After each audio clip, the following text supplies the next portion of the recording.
مہینوں کے ذریعے عدت کی تکمیل کے بعد عائشہ کو حیض آنے لگا تو اب کیا حکم ہے؟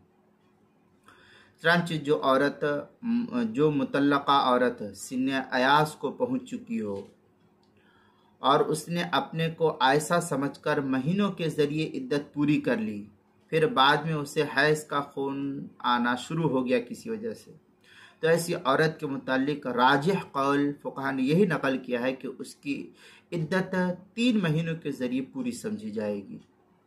اب وہ دوسرے شخص سے نکاح بھی کر سکتی ہے کیونکہ اس کی عدت پوری ہو گئی۔ چنانچہ فتاوی تاتار خانیہ میں ہے ولا یفتى به ببطلان الاعتداد بالاشہر ان كانت رأت الدم بعد تمام الاعتداد بالاشہر۔ اس طریقے کی عبارت فتاوی تاتار خانیہ کتاب الطلاق الفصل الثامن والعشرون فی العدہ، جلد نمبر 5 صفحہ نمبر 229 230، مسئلہ نمبر 7728، جو زکریا بک ڈپو دیوبند کا ہندی نسخہ اس کے اندر۔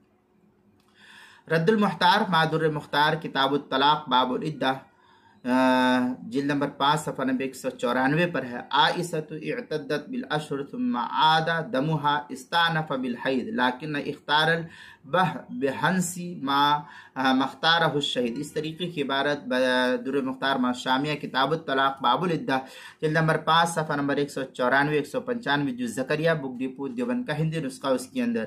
فتاوی ہند میں ہے ذکر صدر الشہید ان المرء بعد الحکم بالایاس اذا کان دما خالصا فهو حیض۔ اس طریقے کی عبارت جو ہے فتاوی ہندیہ پہلی جلد صفحہ 582، جو نیا چھپا ہوا نسخہ زکریا بک ڈپو دیوبند کا ہے۔